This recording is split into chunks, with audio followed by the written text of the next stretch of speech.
All right. Ooh, I don't want to get my face into that. All right. So this is a setup that's going on tonight for small group leadership training. That's something that's coming from Chesterfield. But as you can see, there are five tables in here, and for child dedication class, I've asked for 6 tables, and there's six tables with 8 chairs around them. I think that we could even fit one more if we need to. Take out that back table, the craft table, and then I think we'll be fine. So we're going to be doing that training here in K2, and like I've said, and I hope that. Okay, good. So I hope that we'll get a good turnout. We can only put 13 people at the stage, 13 kids at the stage at a time. So that means, that if each family has, mom and dad, so that's going to be pretty crowded. But we have 4 services, and we have 2 days in order to do that training. We have our first training on October 7th, which I've already told you guys about. I'm just reminding y'all, and then we have it on the 14th. I have the script now. It's 11 pages long, so there's no need to do 11 pages worth of talking. I'll tell you, I wouldn't remember any of it anyway. So I'm going to take it and I'm going to pare it down, whittle it down. Like I said, this is going to be, except for Marissa doing the registration part of it, really we don't need anybody else to be involved in, unless you just for some reason want to hang out that day with us. So any questions, let me know, okay? What it's going to be is they're going to open up the sign up, and then when you click on the sign up, it's going to ask a bunch of questions, right? One of them is going to be, are you married to the child's father or whatever? I don't know what language they're going to use, but it's going to be a question like that, and if you say no, then it's going to disqualify you from that if the father wants to be a part of that, or if it's going to say like, are you living with them or something like that. It's gonna send me an email, and then I'm going to see what the red flag was, and then I'm going to get on the phone and then talk to them. A couple of years ago, we had a grandmother that wanted to sign her granddaughter or her daughter and her daughter's baby daddy. And they got kicked back, and I talked to them personally, and they were really upset about it because I told them that they couldn't do it. The father was an atheist. He didn't believe in God, but he said he'd be willing to stand on the stage, and that's not the reason. We're not doing this so the parents can show off their kids, and it's not a baptism. They're going to stand in front of the church and promise that they're going to do their best to raise their child in a godly manner. So anyway, first of all, hey Micah, how's it going? Riley, how you doing? Avery, I know y'all are probably getting tired of this. Brooklyn, how's it going?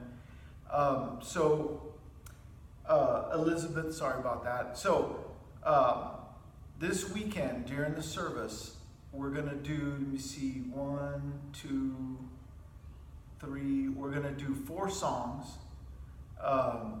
They're going to be Grace on Top of Grace, Glorious Day, Mighty, My Heart Is Yours. Joel's going to do some announcements, and then Ron is going to be preaching from the stage. We're trying to record it at the 6:30 and then play it, make the tape available for Sunday. If not, then what we're thinking about doing is recording it, editing it the best we can, and then putting it as a link so that and then announcing if you missed the service, here's the link. What's going to happen is toward the end of the service, people are going to be invited that if they've had a grace moment here at this church to go and grab a tile, and there's going to be markers there. They're going to ask to maybe put their initials or maybe write something if they can. And then they're going to bring it to the baskets that we're going to have near the grace wall. They're not going to be allowed to put their own up. and we won't be doing that we're not going to be putting the pieces up as they bring them. So they're going to just be collected, and then between services, some people are going to try their best to put as many as they can. That way people aren't waiting to see theirs being put on, and the line doesn't get long, which will affect us, because then people will be late picking up their kids. So that's going to work out really good.